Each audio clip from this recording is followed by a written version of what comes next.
a couple of words of introduction about Tecehlet, who are putting on this evening tonight, and then I shall introduce our esteemed speaker, and then we'll get cracking. So, Ravi Do, if you would like to unmute yourself and give us an introduction, please. Yes, hello everybody.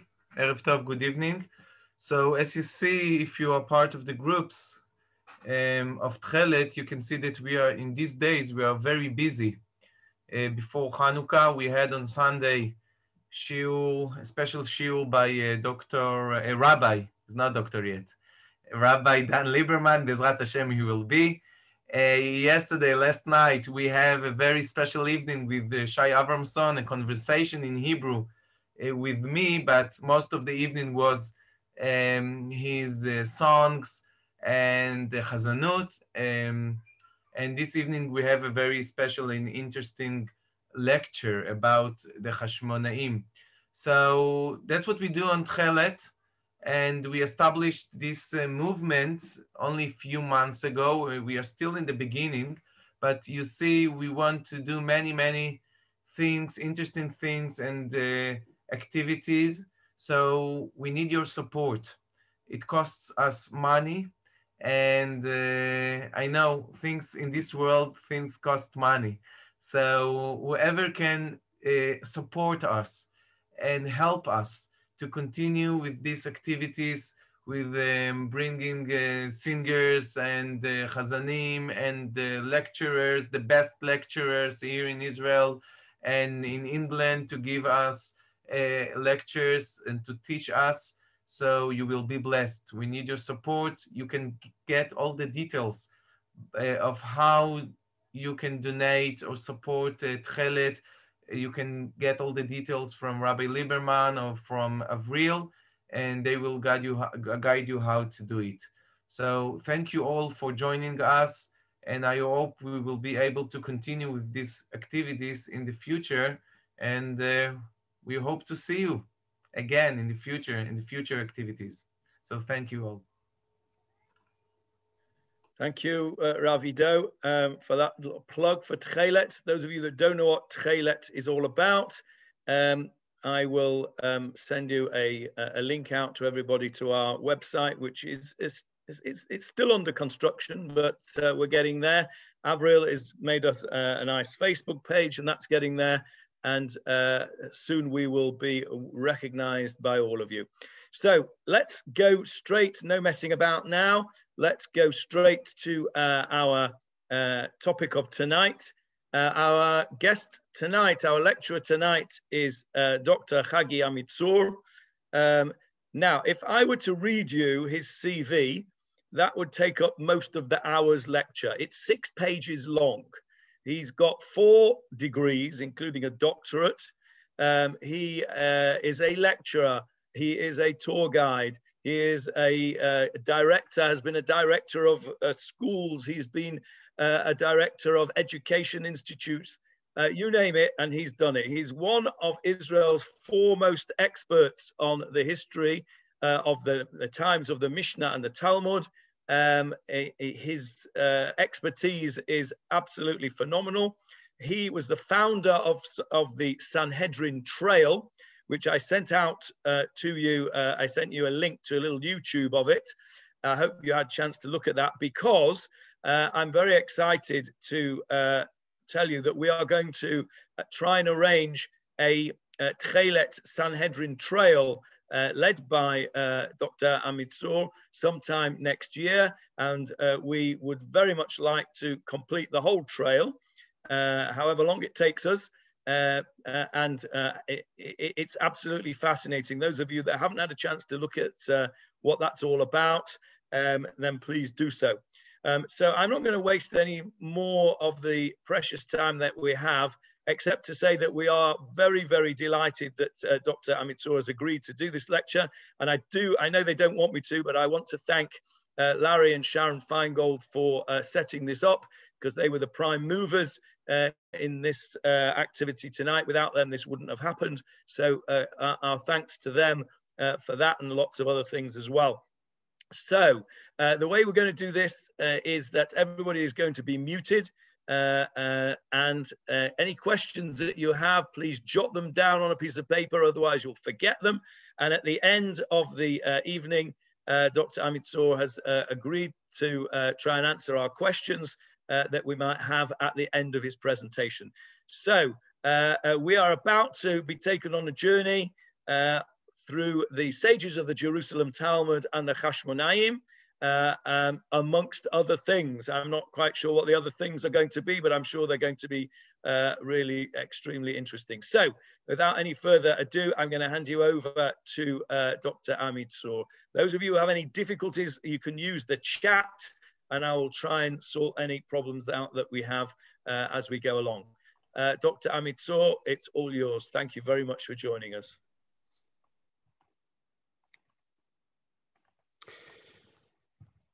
Okay, so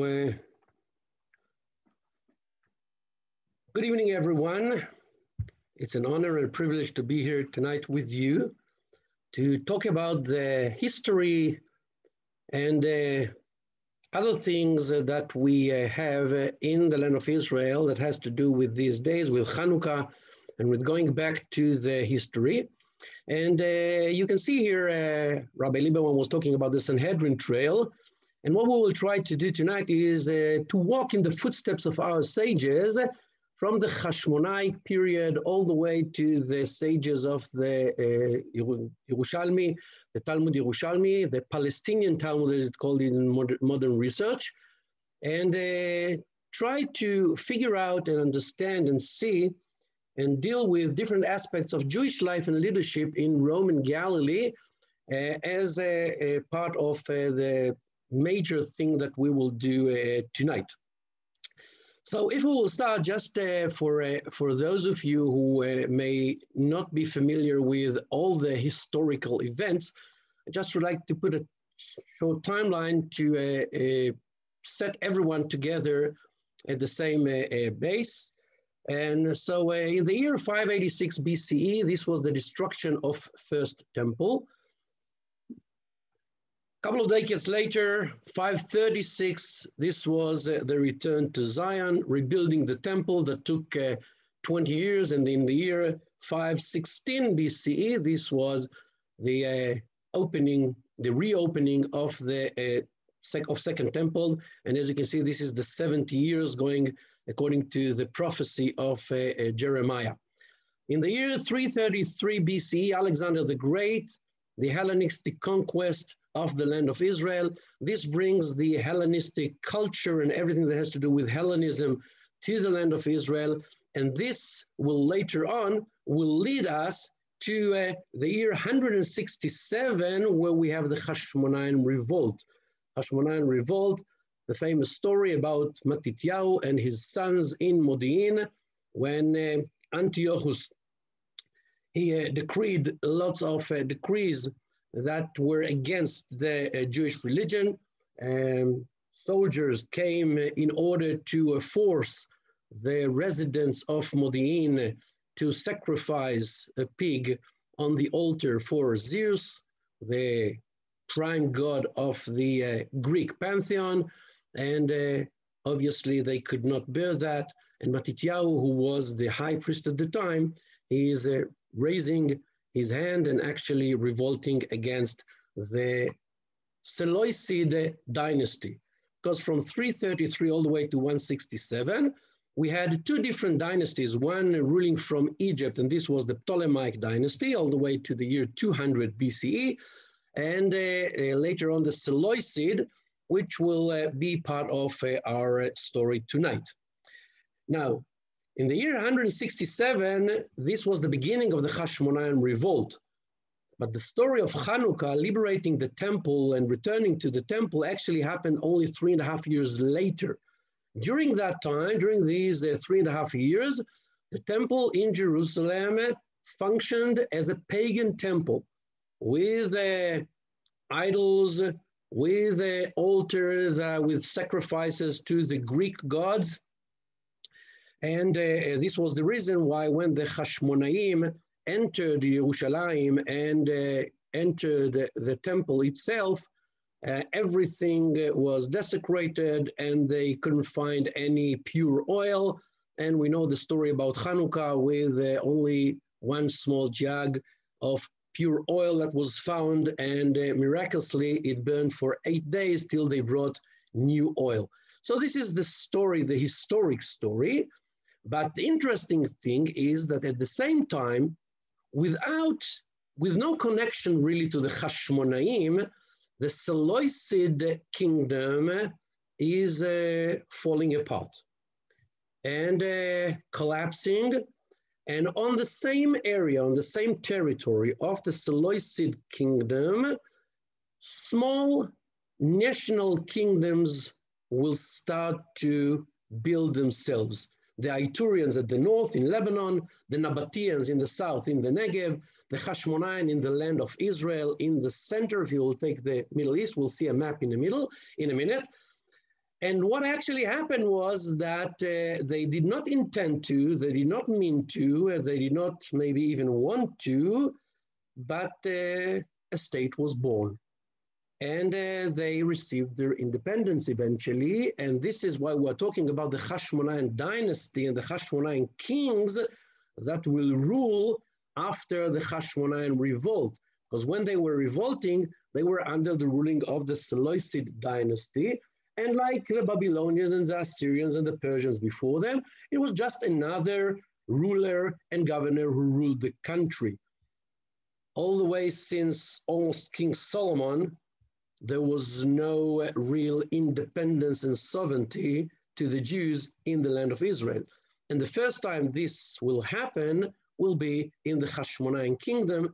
And this starts at 161, and it goes all the way for about 100 years, all the way to 63 BCE, to the Roman conquest. And this is that just to put things in the, let's say, in the frame of the historical events that we are going to talk about.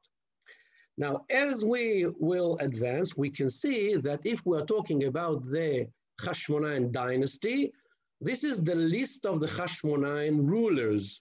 At the beginning, they were just rulers, and then they are tetrarchs, and then there will be a king. Alexander Janels, for example, minted coins that it was written and inscribed on them Alexander Basileus, Alexander the king in Greek. But what happened, and this is what we're going to talk about and see how things developed from that, is the fact that when the revolt started in the year 167, the territory of the Jews at the time was only this area, this small, tiny area of the land of Judah around Jerusalem.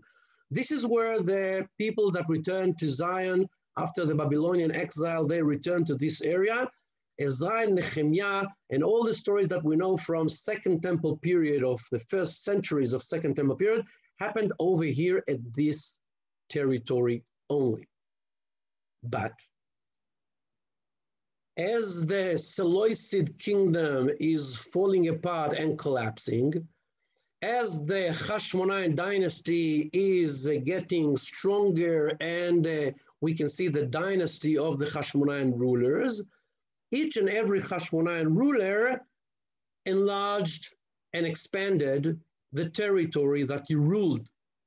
And you can see over here with the different colors, and I'm not going to go in that in depth because this is at least in our lecture, how each and every one of the Hashmonaim rulers expanded the Jewish territory.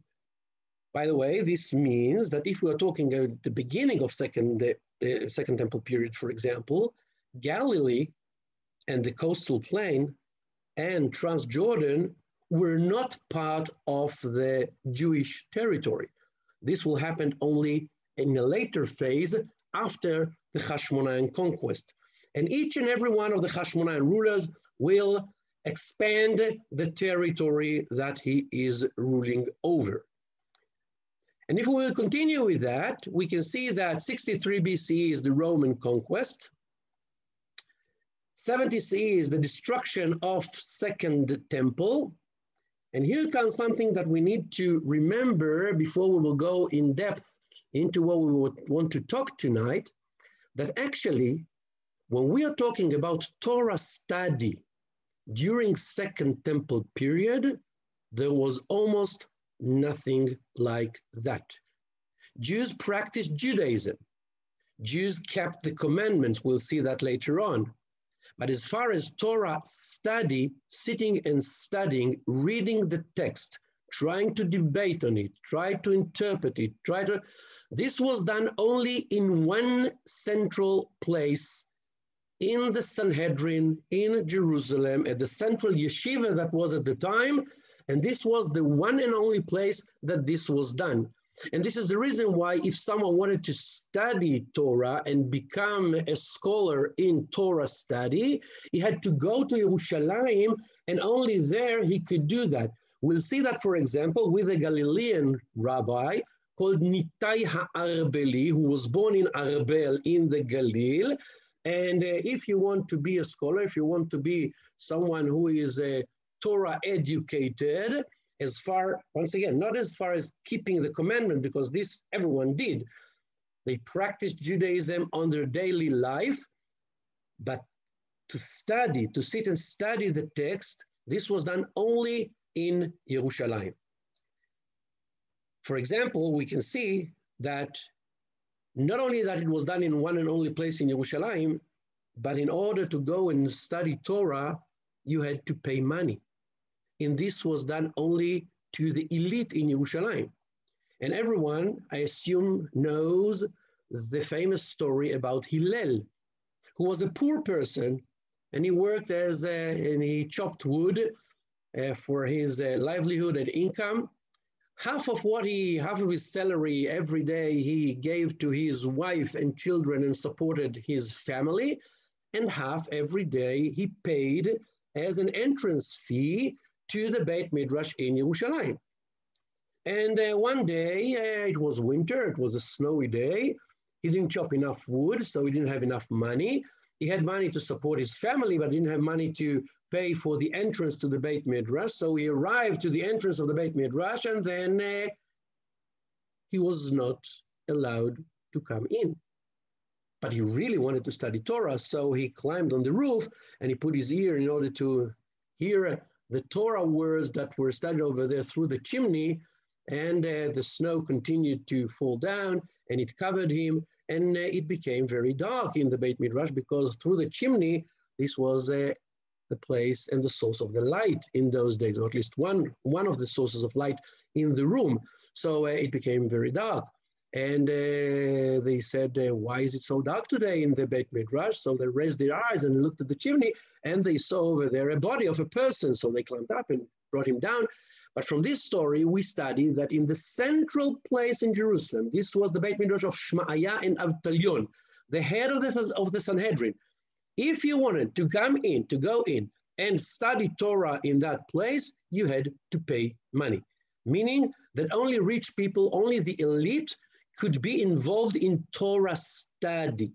The regular normal people were practicing Judaism, but they were not studying Torah. Around the destruction of Second Temple, there is a new regulation that was formed by Yehoshua ben Gamla, that each and every child from the age of 5 must go and study. And now this will be one of the major changes that will happen after the destruction of the temple. The Jewish people will become from Am HaMikdash le'Am HaSefer, from the nation of the temple, that the temple is the most important thing, to the nation of the book. This will be the beginning of this process that we can trace and we can see as we go through the history of Torah study development. And this will bring to the fact that after the year 70, when Rabban Yochanan ben Zakkai will leave Yerushalayim and will go to Yavne, in Yavne, we will see that many scholars are already involved, many rabbis are involved, Rabbi Eliezer and Rabbi Yoshua and Rabbi Elazar ben Azariah and this and that, and many other people that are involved in the debates, in the different things, in Torah study, not just in practicing Judaism, but rather trying to understand and figure from the different verses of the Torah, from all these things, try to study Torah. But everything that was done was done orally till the Bar Kokhba revolt. The Bar Kokhba revolt in the year 132 to 135, 3.5 years. This is the Bar Kokhba revolt. Everything was done orally at the time. And things were not written down. Therefore, we have almost nothing written from that period of time. Maybe the only text that we can really trace to that generation, to Dor Yavne, is the basic structure of the Haggadah of Pesach. This is, but beside that, we have almost nothing written down. Rabbis were teaching. In the Beit Midrash, they were debating. Everything was done orally and by discussions and by debates and by all this oral studying. But this created a very big problem because this makes a very, very strong connection between the content of the sayings and the person that says that saying. In order to study something, because there is nothing written, if you want to study something, you have to personally meet the person that is delivering this drasha, this shiur, this saying, this moral, or whatever that he wants to transfer along history. And around the Bar Kokhba revolt, and after that, this created a very, very major, big problem. Because during the Bar Kokhba revolt, and some of the consequences and the results of the Bar Kokhba revolt are that close to 500,000 Jews died. They were killed by the Romans. 300,000 people were taken captive and were sold as slaves around the Roman Empire, meaning that the people that held the knowledge and they could transfer and transmit and bring it further down along generations, some of them did not exist anymore. And therefore, you must start something new. And what is happening over there is that after the Bar Kokhba revolt, Rabbi Yehuda Bar Ilai, one of the 5 students of Rabbi Akiva, who were ordained by Rabbi Yehuda ben Bava, in order to continue the teaching and heading the Sanhedrin and heading the Jewish leadership, he realizes that no one knows really who survived the Bar Kokhba revolt. How many people survived? Who of the rabbi is still alive? In a way, it was something like after the Holocaust. No one knew who survived. No one knew if people were alive. Where did they live? Were they refugees? Were they sold as slaves? Were they in the land of Yehuda? Were they in the Galil? So Rabbi Yehuda Bar Ilai is taking upon himself actually to restart again everything. And in a small, tiny place in the Galilee called Usha, he is sending out a call to everyone to come and gather in Usha and restart everything from almost scratch. כל מי שהוא למד יבוא וילמד, כל מי שאינו למד יבוא וילמוד. Everyone who is educated, everyone who knows Torah should come over here and teach, because we don't know who remained, who survived, who is alive. So please come over here, gather here, and start teach. And those who are not learned people start learning. But with that, he's not just restarting Torah study, but they are actually starting writing down the different sayings. And this is why in the Gemara later on, we will say that everything is aliba de Rabbi Akiva. The students of Rabbi Akiva, the 5 students of Rabbi Akiva, they took upon themselves to take everything, all the Torah, all the sayings, all the different things of the rabbis that exceeded them, and write it down and put it down in writing. And this is the beginning of writing the oral law. To finalize this process, Rabbi Yehuda HaNasi, who was the head of the Sanhedrin, in the year 200, he is writing and compiling the Mishnah. And then the Mishnah, which is now a book that you can sit and study, this will become the main textbook of the Bet Midrash and the Jewish people of the time. And the words of the Mishnah and the words of the Torah will be the basis now to the discussions, to the debates, to trying to understand and figure out, and making the law and writing the different, okay, let's say, in fine resolution of how to practice the different commandments. Because in the Torah, for example, it's not written how exactly to practice these commandments. For example, you should put tefillin on, but what is tefillin? How do they look like? What are the different texts that you should put inside? How many times you need to put it over your arm? And all these things are actually words of the rabbis and the sages that were studied later on, written in the Mishnah, and later on in different books and different texts, and we will see some of them later on. In the year 324, the Roman Empire became Christian, and we are starting the Byzantine period in the land of Israel. In the year 400 CE, this will be compiling and editing the Talmud Yerushalmi, and about a century later, around the year 500, the Babylonian Talmud. So this is the framework of the time that we are going to discuss and deal when we are talking about the different sages. Because if you are looking for things that were written, that were brought down, when we talk about the Sanhedrin and different sages of the Talmud Yerushalmi, we will find them in those years since the 2nd century, going all the way to the 5th, 6th, 7th century later on.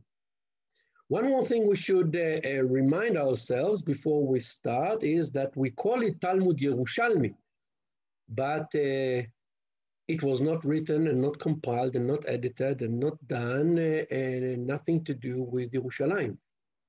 Because in the year 400, as you can see here, Jerusalem was very, very Christian. Jews were not allowed to walk in Yerushalayim. They were not allowed to settle in Yerushalayim. They were not allowed to make aliyah, pilgrimage, or do anything with Yerushalayim. The central Beit Midrash, the central place of the rabbis was in Tiberias. And everything was done in Tiberias. Rabbi Yochanan started it in the Beit Midrash, in the great Beit Midrash in Tveria. And in Tiberias, all the process and everything that was done with editing, writing down, putting down, compiling the Talmud Yerushalmi, everything was done in Tiberias. Now this is just, let's say, the framework of what we are going to deal with tonight. And during this period of time, hundreds of sages actually lived in the place. We should remember that after the Bar Kokhba revolt, the land of Yehuda was totally destroyed. Approximately 1,000 villages were burned down. As I mentioned before, 500,000 people were killed, 300,000 people were enslaved and sold as slaves around the Roman Empire, and the land of Yehuda is totally destroyed. And this is the reason why everything is moving to the Galilee. And this is the reason why when we are talking about the sages of the Talmud Yerushalmi, we will find them, all of them are characters that are living in the Galilee. And this is the reason why Rabbi Lieberman mentioned before, the Sanhedrin Trail. This was the idea and the concept of the Sanhedrin Trail, trying to walk in the footsteps of these sages, getting to know them through knowing where they lived, what they saw, what was the landscape they were living in, what was the landscape they were walking in, because many times, in order to understand a person, you must understand and know his background. Where did he live? what he believed in, what he saw in front of his eyes, what were the problems that he was facing in order to understand why they were dealing with certain aspects and things like that.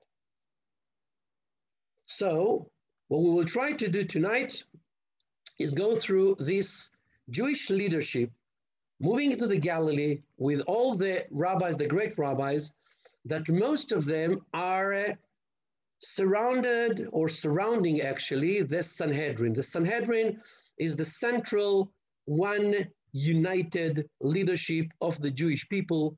And as it is written in the Gemara, it says in the tractate of Rosh Hashanah, correspondingly, the Sanhedrin wandered to 10 places of banishment, as we know from tradition, namely from the chamber of hewn stone, from Milishkat HaGazit. This was the place, the chamber in the temple where the Sanhedrin sat during Second Temple period. And then from Jerusalem to Yavne, this is the period from the destruction till the Bar Kokhba revolt. And then we have 5 different stations in the Galilee, and from Yavne to Usha, and from Usha to Shfar'am, and from Shfar'am to Beit She'arim, and from Beit She'arim to Tsipori, to Sephoris, and from Tsipori to Tiberias, and Tiberias is lowest lying of them all. Utveria amuka mikulan, said Rabbi Yochanan, and from there, they are destined to be redeemed. As it says, shake thyself from the dust, arise, hit na'arim afar kumi, and this is something that we say every Kabbalat Shabbat, every week, as part of the verses that are talking about redemption and about what will happen in the days to come, be'acharit hayamim, when Mashiach will come and redemption will come to the land of Israel. And this is from the Gemara. But this is something quite interesting because since 2nd century actually CE, we can see that the area around Tiberias and the area of the Galilee was the focus of looking forward to eternity, looking forward to the existence of the Jewish people all the way to redemption. And the redemption will happen in the Galilee, but we have to prepare ourselves to that. We have to live till that time. And therefore, most of the things that the rabbis were doing was to build the different ways that the Jewish people can practice and live his life according to Judaic practices in a world, in a Roman world that surrounded them. And this is what we can see and what we're going to talk in the next about half an hour or less. This is the map of Lower Galilee, and if we're talking about the different stations of the Sanhedrin, this is Usha. Usha is a small, tiny village in the western part of Lower Galilee, and from Usha it moved to Shfar'am, which is a bigger village. This is 20 dunams, this is 50 dunams, and from Shfar'am it moved and wandered all the way to Beit She'arim. This will be the 3rd station. Beit She'arim is a huge, big Jewish village, 100 dunams, with hundreds of families that were living over here. This was a very big Jewish center already during Second Temple period. From Beit She'arim, the Sanhedrin will move to Tsipori. This is the big polis, the big Roman city that was here. Over here in Tsipori, the Roman governor would sit, the Roman soldier will be, and this will be the next station of the Sanhedrin. And from Tsipori, it will move all the way to Tiberias, and this will be the last station of the Sanhedrin in the Galilee. And as Rabbi Yochanan, who lived in Tiberias, said, this is the place where redemption will start. So along Jewish history, this was, let's say, the main focus of people looking forward. When they wanted to come to Israel, they would come to Tiberias. And this is the reason why we will find many people that has to do a long history with Tiberias. For example, the Rambam, who asked in his will to be buried in Tiberias.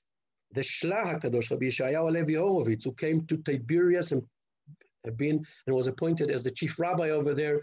He died and he is buried next to the Rambam in Tiberias. Rabbi Chaim Abulafia, who was called and came in the 18th century, he came to Tiberias because Tiberias is the beginning point of the redemption, that the final stage will be building the temple and everything that has to do with Yerushalayim. But things will start in the Galilee, and this will be the beginning of everything. Over here you can see a map. This is the Sanhedrin Trail, 120 kilometers. And we will try tonight to walk a little bit along the trail, trying to get acquainted with some of the characters, some of the rabbis, and the different things that you can see along the way. This is the cliff of Arbel. I assume many of you, maybe all of you, visited over there this lovely place with a wonderful lookout overlooking at the Kinneret. This is sunrise, and I brought this because of the famous saying, רבי חייא הגדול ורבי שמעון בן חלפתא שהיו מהלכים בבקעת ארבל וראו איילת השחר שבקע אורה. Rabbi Chiya the Great and Rabbi Shimon ben Chalafta, they were walking in the Arbel Valley and they saw sunrise and they, this is how redemption is going to come. At the beginning, very slowly, and then suddenly a great light that you will see when sunrise is its full size. So Arbel we can see, which is next to Tiberias, and we can see the sayings of the different rabbis. Rabbi Chiya Gadol, he is a sage at the beginning of the 3rd century CE. Rabbi Shimon ben Chalafta is at the same generation. They were walking, so it's about approximately 130, 140 years after the destruction of the temple. It's about 70 years after the Bar Kokhba revolt, and they are looking forward because hope and vision and realizing that God, Hashem, will help Am Israel. This is something, there's no question about that. And the rabbis, as the leaders of the time, they need to lead that. So you can see that this is in Arbel, they were walking, and in the Arbel Valley, they saw sunrise, and they described that as the way that redemption will come. Now, Arbel is very interesting as far as the Hashmonaic period, and we're talking about the Hashmonaim. We said before that the different Hashmonaic rulers, they actually conquered the land piece by piece and expanded their territory. Now, only in the year 104 BCE, the Galilee was conquered by the Hashmonaim and was annexed to the Hashmonaim territory by Yehuda Aristobulus, only in the year 104 BCE. And as you can see here, okay, this is a mistake. This is 130 BCE. Coins were found in archaeology. This is one of the archaeological ways that we can date different things. And in the Galilee, from the year 130 BCE, as I said, this is a mistake, okay? Sorry for that. We find different coins in the Galilee, but the interesting thing is that these are coins of Antiochus VII, who ruled in Jerusalem. He was the Seleucid ruler when the Seleucid dynasty is collapsing and the Hashmonaim rulers will take over later on. He is minting coins in Jerusalem. 28 coins were found around the country of these coins that were minted by Antiochus VII. 12 of them were found in the Galilee in the year 130. But as we said before, only in 104, the Galilee became part of the Hashmonaim kingdom. It means that these coins were brought to the Galilee before the Hashmonaim conquest of the Galilee. We can see another example with these coins of Aristobulus, okay, who minted coins, and 70 coins were found, 8 of them only in Jerusalem and 39 in the Galilee from the period of time before the Hashmonaim conquest. So what we can learn from that? Number one, there were Jews in the Galilee before the Hashmonaim conquest, because in the Galilee were some of the remains and the descendants of the tribes that lived in the Galilee already at the time that the tribes of Israel were living over there, because the Assyrians did not exile everyone from the Galilee, number one. Number two, if you find coins from Jerusalem in the Galilee, they could not just miraculously get there. Someone had to bring them. And it means and shows that during the Hashmonaic period, even though many areas in the land of Israel were not part of the Hashmonaic kingdom, they made pilgrimage to Jerusalem. They went on Aliyah L'Regel, and maybe as a memorial, as a memory, maybe they brought it back because they could not use it in the Galilee. In those days, you can use coins only in the place where they were minted. Therefore, it means that these coins are useless here in the Galilee, but nevertheless, as you can see, 39 of them were found in the Galilee, out of 70 that were found around the country altogether, meaning that more than 50% over here were found in the Galilee. And it shows the connection and the relationship between the Galilee and Jerusalem at the time. And this is the reason why we can see that Nitai Ha'arbeli, who lived at the time of the Hashmonaim, he was born in the Galilee. He was a Galilean guy, a farmer that lived in this place that was called Arbel. And when he wanted to study Torah, when he wanted to become a scholar, the only place he could do that was in Jerusalem. So he went to Jerusalem to study, and he became eventually the chief rabbi. He became the head of the Sanhedrin. And we find that in Pirkei Avot, in the Tractate of Avot, the sayings and the words that he was saying. And the interesting thing about Arbel, and maybe this is the reason why the rabbis that we were speaking about before, Rabbi Chia Agadol, Rabbi Shimon Bar Chalafta, they saw redemption coming in Arbel as sunrise, because Arbel is a Jewish village that was built when the tribes of Israel entered by the tribe of Naphtali. It was destroyed by the Assyrians. It was rebuilt later on. Nitai Arbeli was born in there. It was destroyed later on, was rebuilt, was destroyed, was rebuilt. And this is the reason why Arbel became a symbol in the Jewish life, a symbol to the Jewish people. And the rabbis are specifying that and mentioning that if you want to see how redemption looks like, go to Arbel. Even though there is a destruction, even though things were destroyed, they still can be rebuilt and will be rebuilt. And therefore, if we look at the saying of Nitai Ha'arbeli, he says, הרחק משכן רע, ואל תתחבר לרשע, ואל תתייאש מן הפורענות. Distance yourself from an evil neighbor. Do not associate with a wicked man, which are moral values that he is teaching, and do not ever abandon faith when retribution. Even if times are bad, even if destruction is coming, even if there is a pur'anut, never give up. Never abandon faith.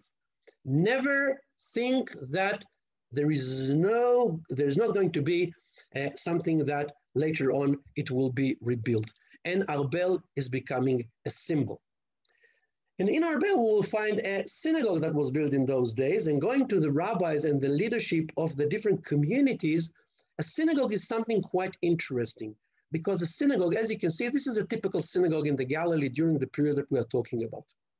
And as you can see, all the synagogues in the Galilee were 2 stories high, all of them. Now, if you will look at this model, you can see that each and every synagogue, if we will look at the first floor, you can see that there is a pedestal. On the pedestal, there is a column. On the column, there is a capital. Over here, there is a frieze, okay, an architrave, and different beams over here that are part of the structure. And then we have the floor of the second floor, of the second story. Now, if we look very carefully, you can see that the height of this pedestal is something like 50 centimeters. The height of the column is 3.5 meters. The capital is another half a meter.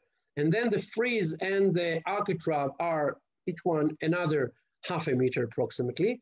So we're talking about a structure that the first floor is something like 6 meters high. And on top of that, we have a second floor, which is built exactly in the same way because the Roman world built according to the same ISO 9003 regulations of how to build. And on top of that, there is a wooden structure holding the tiled roof over here. Every synagogue has a tiled roof. So we are talking about a first floor 6 meters, another 6 meters second floor, and then another 2-3 meters, this wooden beam, wooden structure that would hold the tiled roof. So when we are saying the word Beit Knesset, the word synagogue in the Gemara or the Mishnah, we are talking about a structure 15 meters high. In today's words, it means a building of 5 stories high, 5 floors, which is amazing. And hundreds of these synagogues were found in each and every village around the Galilee and around the land of Israel. And we should remember that in those days, they didn't have a Jewish government, and they didn't have the national fund, and they didn't have, so each and every village had to build it from its own funds. But they are farmers. They're working in the fields. So most of the year, they are busy by their livelihood and trying to survive and trying to make their income. Only 2 to 3 months during the year, maybe they can work and build this structure, meaning that building a synagogue in a community took something like 40 to 80 years. From the day they started till the day they were able to pray in that. And this is amazing because this tells us something quite interesting about the Jewish life in those days, which is part of the topic that we are dealing tonight. Number one, you don't build a synagogue so tomorrow morning you'll be able to pray there. You are building the structure, you are building the building for the community, for generations to come. And it reminds us the famous midrash about Choni HaMe'agel, Choni the circle maker, who met an old person planting a carob tree. So he asked him in how many years this carob tree will give fruit. And he said in 70 years. He said, you are an old person. Why are you planting a tree that will bear fruit only in 70 years? He said, as I came to the world and found things prepared for me, I am preparing for next generations.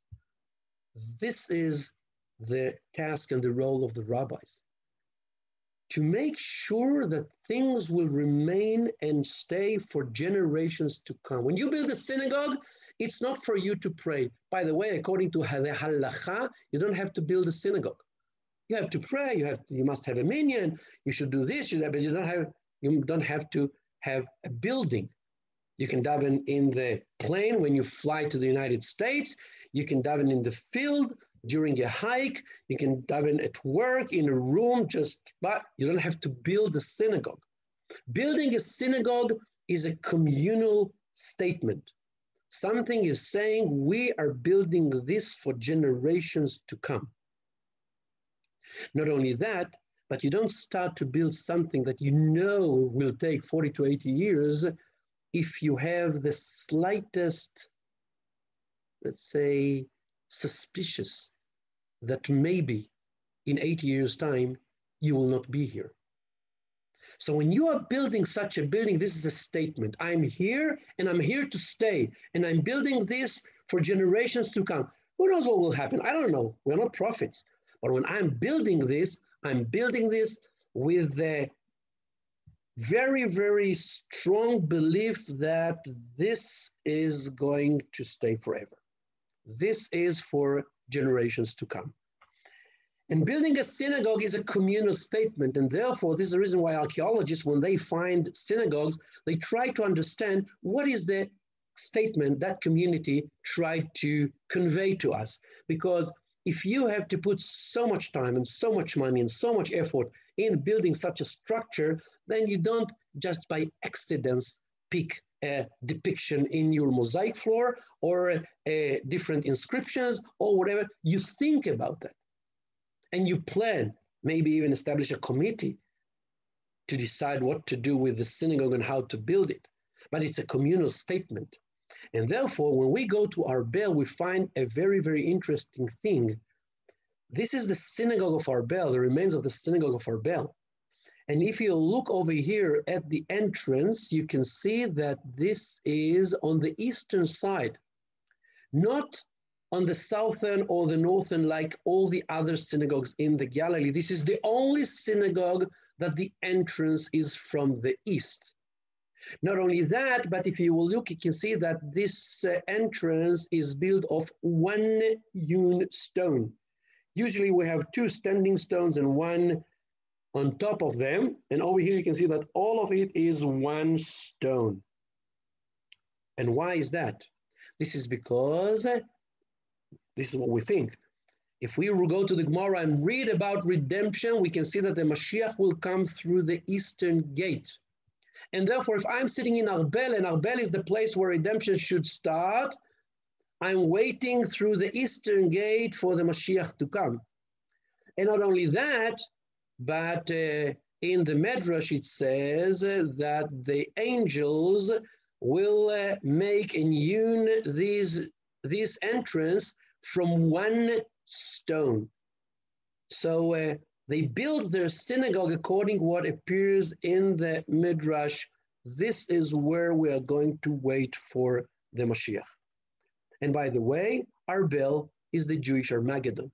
If we go to the different Midrashim, if we go to the Gemara, if we go to the different writings of the rabbis of the time, we can see that not only Nitai HaArbeli said that don't abandon, don't give up hope, okay, of redemption, but Milchemet Gog uMagog, the war of Gog uMagog, the doomsday war that will happen before the Mashiach will come, according to the different Jewish writings, this will happen in the Arbel Valley. So we can see that Arbel is a very important place, going all the way from the Hashmonite period, all the way to the Byzantine period with the synagogue over here.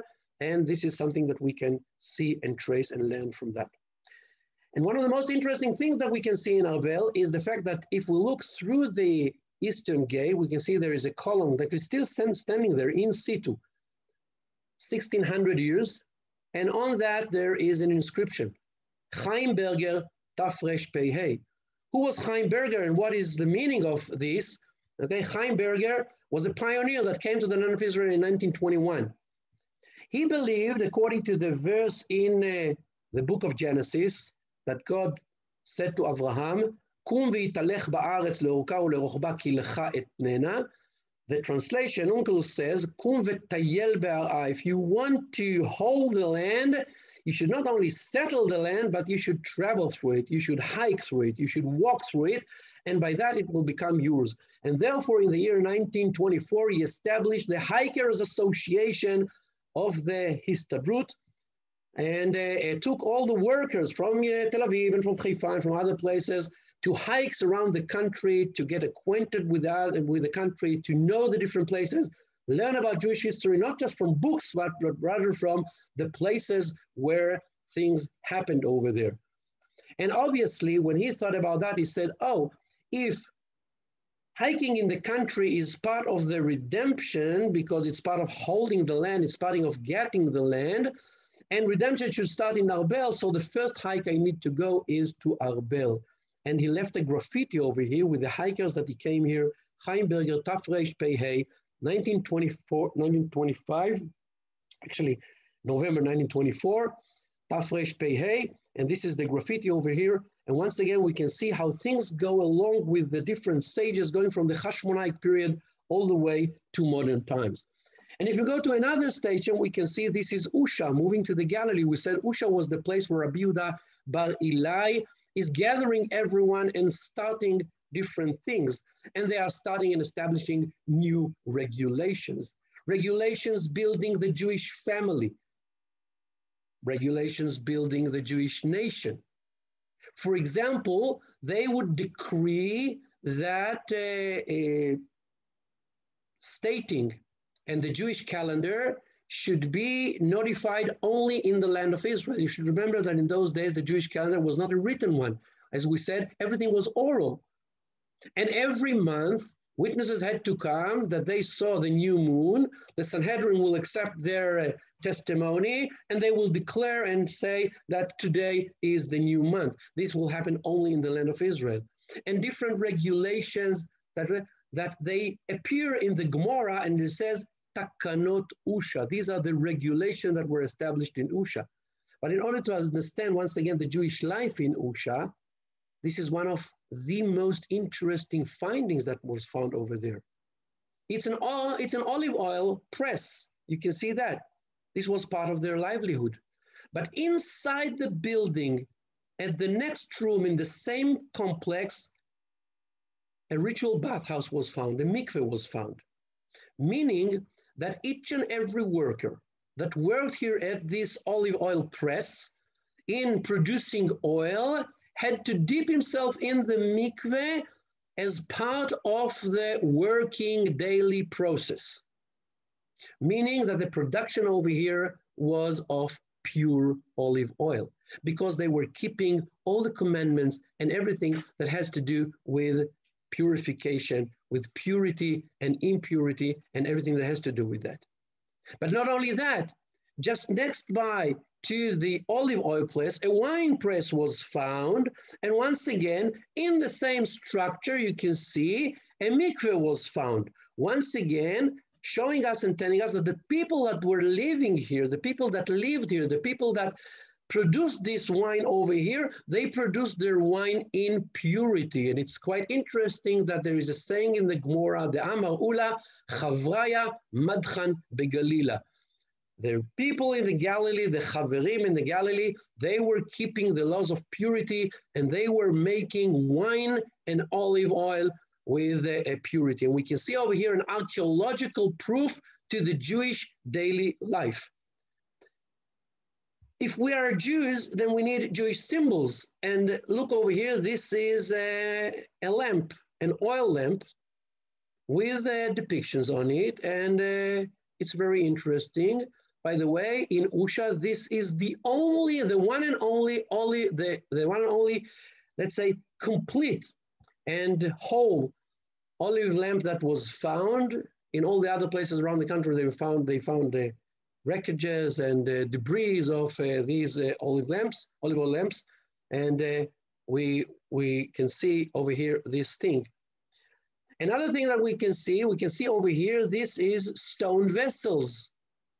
Now, once again, if we are talking about purity and impurity, and in that period of time, they kept it very, very carefully, then you don't want to transfer impurity from one thing to the other. So there are things that can accept impurity and absorb impurity. And by that, if you touch it, you transfer it to other people or other vessels. Stone vessels are pure always, and they do not absorb impurity. And therefore, if we find these stone vessels, and over here you can see this is from a quarry, and this is before its completion. Later on, they will take out the inner part, and this will become a stone cup. You can see that. But once again, we can see how these people kept the daily life. Shabbat observant. Approximately 1 kilometer from Usha, they found a stone. And on the stone, you can see an inscription in Greek that bears the letters Sabatos, Sabbat, the beginning of Sabatos. In another village in the Galilee, not far from Usha, another stone was found, and you can see that this is an inscription from 2nd century CE, and you can see that over here, the word Shabbat in Hebrew. And these inscriptions are approximately 1 kilometer from the village. And we know that on Shabbat, according to the regulations and the laws, you're not allowed to walk more than 2,000 amot, 2,000 cubits, which are approximately 1,000 kilometers. A cubit is half a meter. So we're talking about the distance and the place where you're allowed to walk on Shabbat. So we have archaeological findings that match and fit what we have in the Gemara and the different sayings in those days. And we can see how the Gemara and the Mishnah and those writings that were written in the Galilee actually represent the daily life, the Jewish daily life that we can see over there. And if we're talking about leadership, when we go to Beit She'arim is the place of Rabbi Yehuda HaNasi. And here comes the question, what is the meaning of this term HaNasi? HaNasi is the title. Nasi is the title that the head of the Sanhedrin held. But none of the head of the Sanhedrins were called HaNasi. We don't say Hillel HaNasi, Rabban Gamliel HaNasi, Rabban Yochanan ben Zakkai HaNasi, even though they bear the title because they held the position. Because if we will go to the different Hebrew writings, the Jewish writings, we can see that HaNasi, Nasi, is a similar word to king. And Rabbi Yehuda HaNasi is a very, very special person because he lived in a very, very special time. Rabbi Yehuda HaNasi. In the year 192, 192, the Emperor Commodus was murdered. He was executed, he was killed, he was actually assassinated, and he was killed. And because he didn't have any children, a civil war started. Different people wanted to become, different generals in the army wanted to become the emperors. One of them was Septimius Severus. Each and every one of these generals gathered different that will, let's say, join him in going for the title of the Roman emperor. Around the land of Israel, most of the people did not support Septimius Severus. The only group of people that supported Septimius Severus in those days were the Jews. And when he eventually won and he became the emperor, he remembered to the Jews and favored them for the fact that they supported him, and because of them, he was appointed as the emperor. And therefore, he gave them tax exemptions, and he gave Rabbi Yehuda HaNasi lots of different things. He gave him land and money and lots of other things. And we can see different archaeological things that has to do with Rabbi Yehuda HaNasi. I look at the watch and I see that time is running out, so we'll just run through the different slides. You can see over here, this is the structure of the Sanhedrin building that was found in Beit She'arim. In the Gemara, it says, there is a debate whether the building of the Sanhedrin, whether the Stoa of the Sanhedrin held 6 columns or 8 columns. And the answer over there is that those who say, okay, 6 columns, count only the columns inside the building. Those who say 8 count the 2 outside. You can see over here, 1, 2, 3, 4. These are 6 columns over here, and there are another 2 on the other side of this wall. So we can see over here a building that was excavated and actually fits exactly the description that we have in the Gemara. The same thing we have with this structure over here that was identified as the house, as the residence in Beit She'arim of Rabbi Yehuda HaNasi. We can see over here different columns and pillars showing his wealth. We can see over here, this is the heating stove of a bathhouse, or actually bathroom, that was in his house. He was very, very rich, and in the Gemara it says that his stable boy was richer than the Persian king, and you can see over here a stove from this stable. You can see over here other things that has to do with the stable. Rabbi Yehuda HaNasi had a toilet room just next to the stable, according to the Gemara, and this is the bathroom. This is the toilet that was found just next to the stable, and these are the remains of the stable. So once again, we can see how we can trace exactly the different, let's say, facts that we have in the writings in archaeology, and see the life of the people that lived in those days. This is Tiberius. This is how Tiberius looked in those days.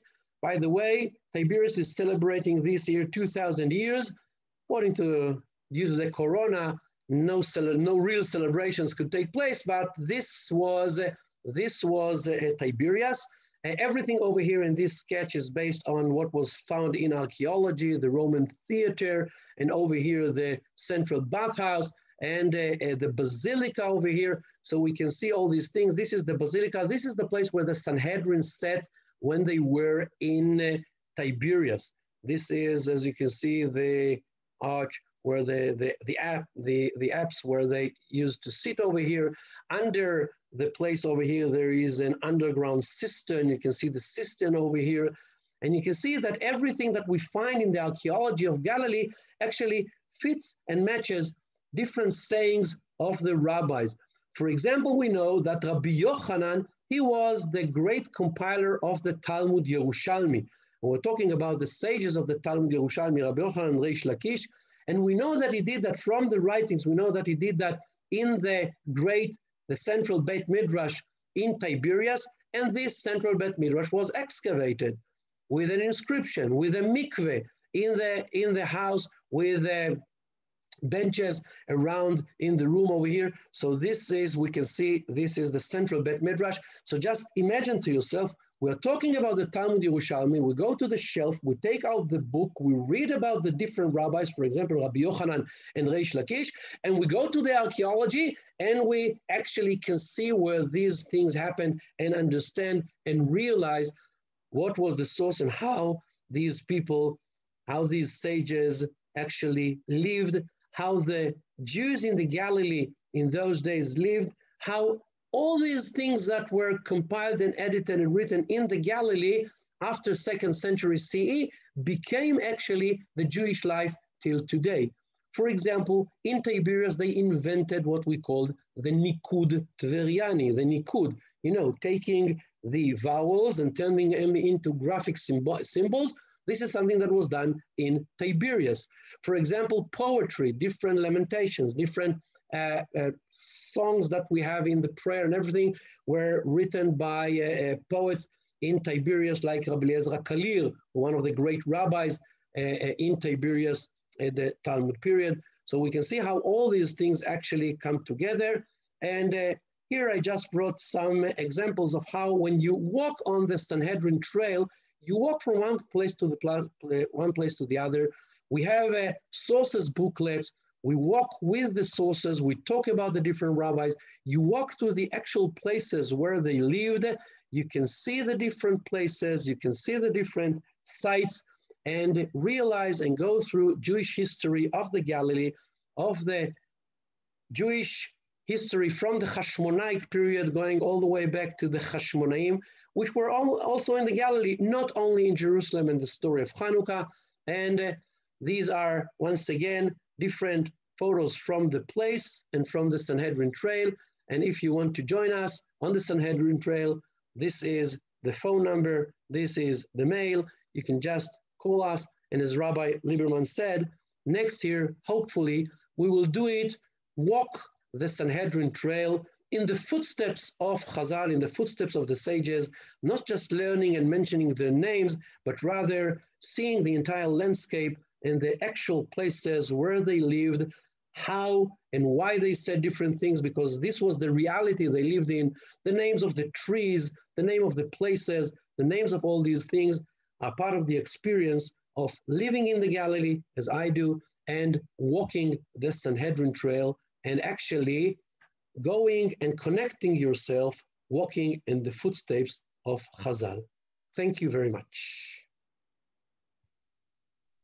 Thank you so much, Hagi. That was absolutely fantastic.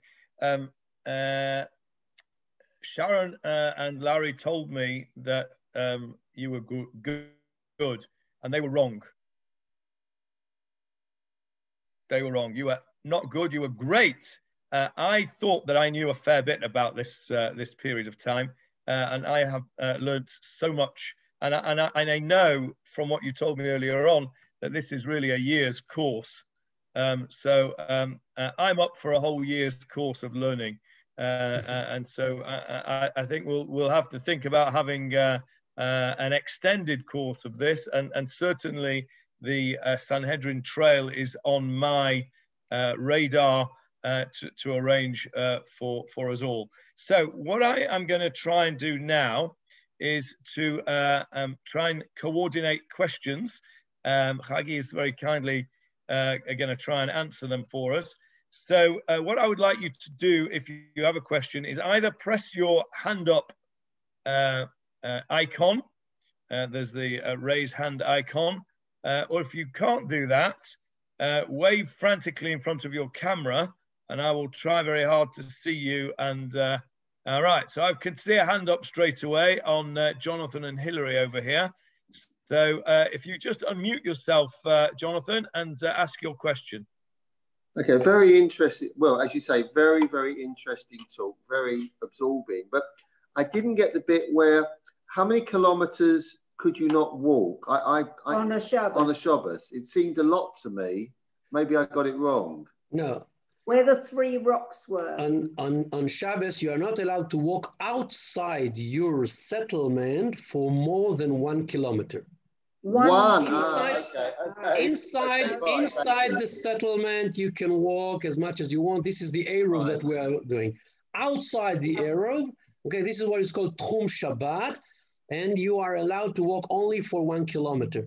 So once again, this is an example, a fantastic example how archaeology, okay, actually shows us the sayings of Chazal, because we go to the Bet Midrash, we listen to a shiur about the halachot of Shabbat, we listen and hear that, okay, this is Tchum Shabbat, and then we go to the Galilee, we find it in archaeology, actually proof, let's say, that this was the way, the reality of Jewish life in the Galilee of the Jews in those days of the Mishnaic and Talmudic period.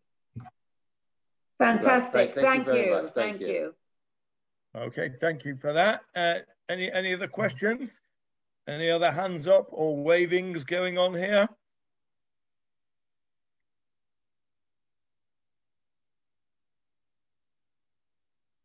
Okay, can't see anybody with their hand up.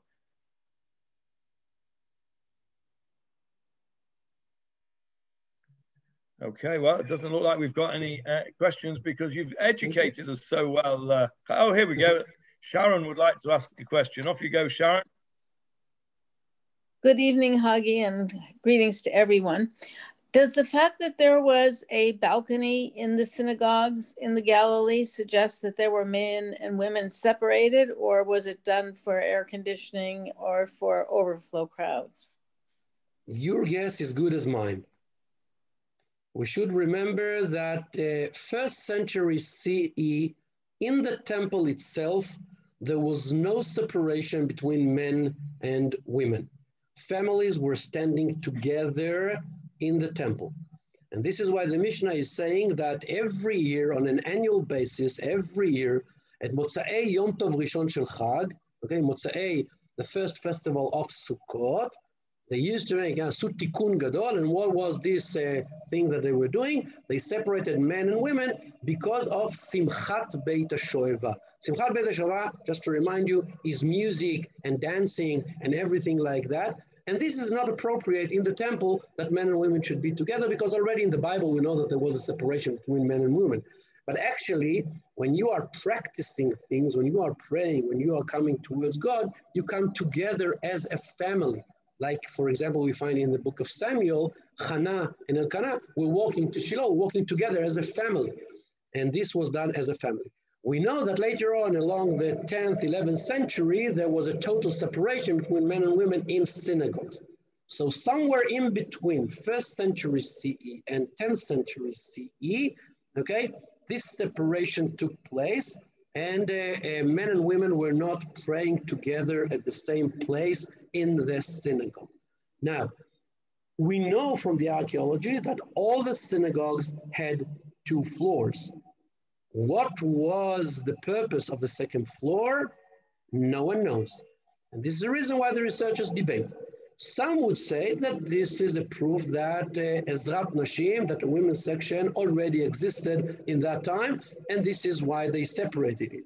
But maybe, as other researchers say, maybe this was just, where they had the Kiddush and the Bar Mitzvahs and all these things, or maybe just for air conditioning or whatever.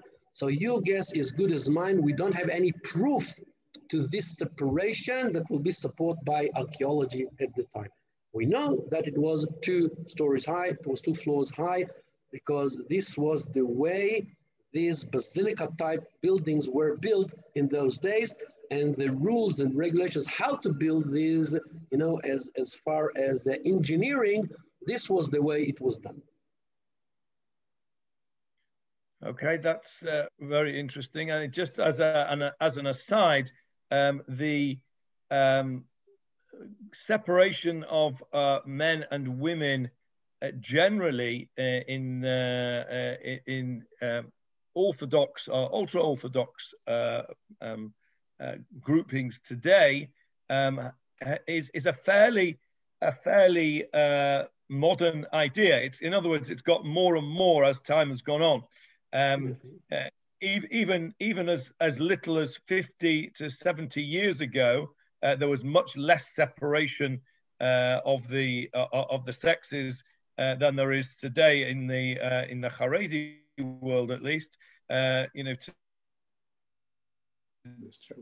Today you'll go to a school meeting and there's a mechitza, and you can't even sit in when you go and listen to about your children's education. So this is a fairly modern invention. And it's interesting that you point out that, of course, the gallery that was built in the Beit HaMikdash was really only a once a year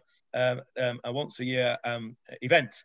I have a question which one of our viewers, who's a little bit shy, doesn't want to say himself. So the question is this: I've heard that no mikvaot have as yet been found dating back to the first temple period or earlier. Only of the second temple period do we start to find them. Is this true? And if so, how do we explain that? First of all, it is true. Mikvaot is, I would say it in modern words, this is a new invention of the Hashmonaim. The saying that appears in the Gemara is Parza Tahara Be'Israel. Because if you will go to the verses of the Torah, nowhere in the Torah it says that you should dip yourself in a mikveh. You should purify yourself by washing yourself in water. Verachatz et besaro b'mayim v'taher. Nowhere it says that you should dip yourself in a mikveh. You should wash yourself in water. Now, at the Hellenistic period, with the Greek culture that came, one of the things that were invented in the world and became part of the Greek ideology of how to express egocentrism and going to bathhouses in order to spoil yourself and take care of your body. The body became something very, very important. This is the reason why bathhouses were actually invented in this Hellenistic period.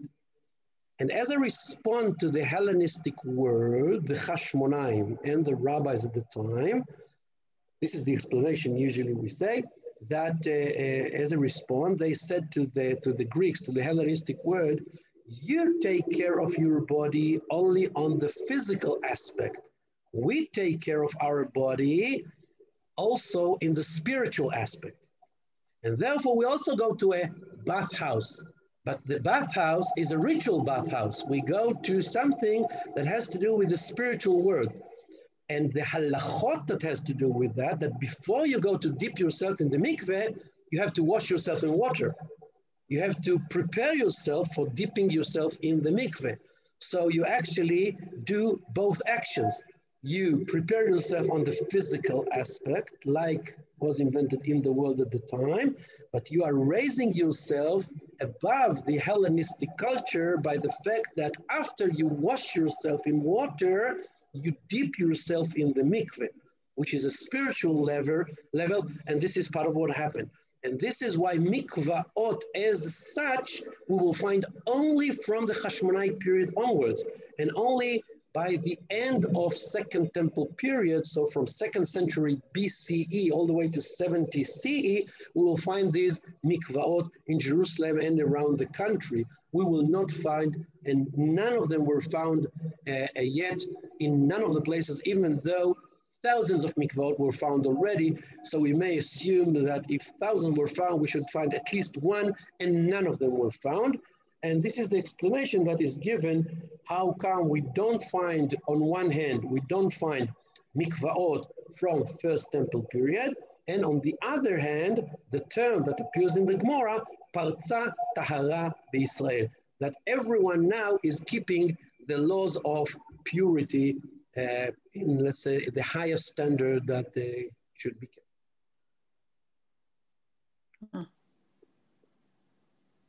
That was amazing. And the asker of the question has just sent me a little message saying, unbelievable, wow, thank you.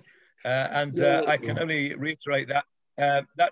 I can now add that to something else that I've learned tonight, because I did not know that either at all.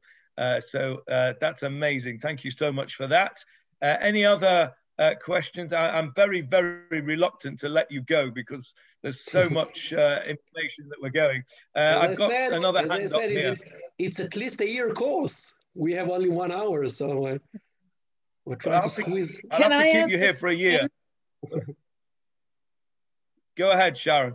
Why does the history end in the year 700? Was it the Muslim invasion, or was it the earthquake, or something else? Many things. Once again, learning something orally assures you that things will be forgotten, things will be not interpreted correctly. When things will be transmitted and transferred orally, things may vary and change. The more people will discuss it and will convey it, and we know that. And this is the reason why when you want to make sure that something is secured and well recognized, you put it in writing.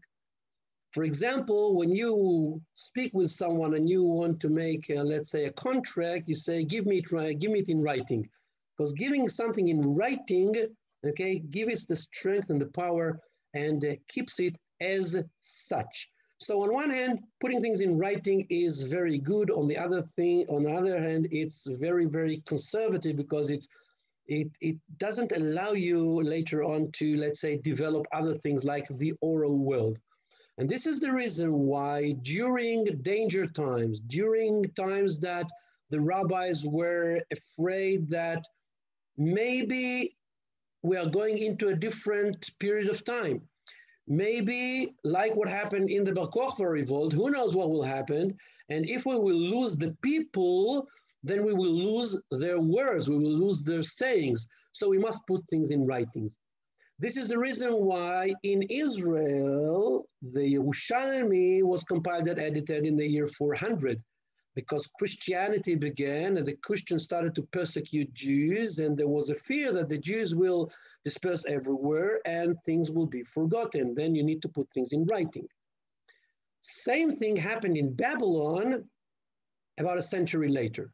The Sassanid dynasty, a kingdom that ruled over there, started to persecute the Jews. They were afraid that things will be forgotten, and this is why they put things in writing, okay? Obviously, later on, when we're talking about the Muslim invasion, same thing happened. Rabbis started to put more and more things in writing, the Midrashim. For example, Midrashim is one of the best examples, because what is a Midrash? There is a drasha. Okay, the rabbi stood on Shabbos in shul and gave a shiur and gave a drasha. No one wrote it down. No one knew what he said. Everyone heard it because this was part of the communal practices during Shabbat or during other days of the week. But once the drasha was over, then everyone will forget it. Now, if the rabbi will repeat it over and over again, let's say 5, 6 times during the year, then people will remember it and say, oh, this is what he means. This is what he's saying. This is what he's teaching. But if now this village will disperse and everyone will go around the world, then the saying of this rabbi will be forgotten. So what will happen is that at a certain point of time, they will put down in writing all these drashot, all these shurim. Very much like happened today. You know, when you go to yeshiva, you listen to a shiur, you write to yourself notes, but you don't write a book about it. After you have all these notes, let's say a year, 5 years later or whatever, you collect everything and say, oh, I want to show everyone. So I put it in writing. So when we're talking about the year 700, many things happened in those days. It's the Muslim invasion. It's the earthquake that was in 749, and there was a total destruction of the land. By the way, we should remember that especially in the northern part of Israel, every century there was at least one major earthquake, every century. So it's not just the 749, but every earthquake destroyed different things and made people think what will be in the future, how we can prepare ourselves to the future. We're not losing hope. Remember Nitai Ha'arbeli, we're not losing hope. Redemption will come, even though if things will be destroyed, they will be rebuilt later on. But we should put things in writing so things will not be forgotten and they will be transferred along generations for years to come. By the way, this is how later on, during the 16th century, they could put things in printing. You cannot print things if you don't have manuscripts. But manuscripts you have after people wrote down different things and the different sayings and the different books that we have that started already from the Mishnaic and Talmudic period and went on through Jewish history. Thank you for that very extensive answer. And just to sort of take that into modern days, of course, now we have YouTube, and people have this, for example, this lecture will be put on the YouTube channel probably by tonight or latest by tomorrow, and it will be available then until, well, forever. So today's YouTube is the printer of the 16th century and the manuscript of then. Thank you for that. Marcel wants to ask a question. Yes, Marcel. Unmute yourself, Marcel. There we go. First of all, thank you very much. Extremely interesting lecture. Very, very, very opening of the mind to the whole aspect. Now, what I wanted to ask you was, you spoke about the date of the printing of the Mishnah, and of the writing of the Mishnah and of the Talmud, but you didn't speak at all about when the Sefer Torah, when the Torah itself was actually written down. And if you did, if you did, maybe I missed it, but I don't recollect it. Was it you want another year course about this answer? Well, let's put it this way. The Torah is already very, very old. Even those who are the worst critics of the Torah writings say that the Torah Scroll is from 7th century BCE. So definitely along the second temple period, we had these Torah Scrolls, and we had reading the week's portion every week. And we hear that from different places, even from the New Testament, for example, when Jesus is walking in the villages around the Galilee, every Shabbos he's going into the synagogue and he's participating in the week's portion reading. So this was a practice that was already done during Second Temple period. This is not something that invented much, much later. But as we know, even on the text of the Torah, there were different questions. For example, there is a text in the Gemara saying that one day in the temple, they found 3 different Torah scrolls. They found 3 Torah scrolls that the writings in this master copy of the Jewish world that was held in the temple in Yerushalayim, the master copy of the Torah was not exactly the same in these 3 books, in these 3 Torah scrolls. So the rabbis, the sages understood that this might be a very big problem, because if a scholar, if a writer, a scribe will take this master copy and will copy it, and another one will take this one, eventually after a couple of centuries, we will have a different Torah in different communities. So they took the 3 versions and combined it into one unified version. And the question over there is asked, what will happen if Moshe will come later on and will say, oh, this is not the Torah that I received from Hashem on Mount Sinai? And the answer is, don't bother. Don't bother. This is the story of Tanuro Shel Achnai, the famous debate that was in the Beit Midrash, that Rabbi Eliezer is sitting over there. He is saying halacha is like what I say, and he's bringing proofs from the carob tree that is unrooted and is flying in the air, and the water in the water canal that are flowing backwards, and different things, and the voice that is coming from heaven and saying, and then Rabbi Yoshua is standing over there. He said, Lo b'shamayim hi, You wrote already in the Torah, he is saying to Hashem, Acharei Rabim Lehatot. Now it's our turn, okay, it's our turn to make the halacha. But the interesting thing is that the Torah scrolls that we read today, let's say the final version of what we have, the exact words that we have till today, okay, this comes from Tveria. This comes from Galilee, from the Baalei HaMasorah. And in Tiberias, they wrote a Torah scroll, a Torah book, a Torah text. This text was delivered later on to Egypt. Centuries later, the Rambam will meet this text, these specific books. And according to that book, he will write the halachot of how you should write Sefer Torah. This book later on, okay, found its way to Haleb in Syria. And in 1949, some of the book, part of the book, came to the land of Israel. This is the book that we call Keter Aram Tzova, the Aram Tzova crown. Keter Aram Tzova, this Torah scroll, this Torah book, that today some of its parchments are represented in the Israel Museum, in the Shrine Book in Israel, in Jerusalem. This book was written in Tiberias. So once again, we can see how the rabbis in Tiberias and the leadership, the Jewish leadership, they are actually responsible for everything. They are responsible for the Jewish texts. They are responsible for Jewish life. They are responsible for creating the reality for people how to live Jewish life, even though there is no temple, even though some of the people will have to leave the land of Israel and live in the diaspora.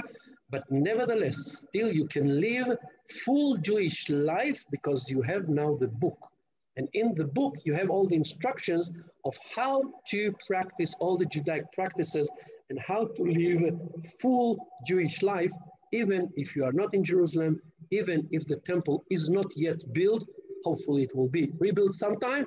And the redemption is not here yet, and not the entire Jewish people is already in the land of Israel. But these are things that are part of the prophecies of the Bible.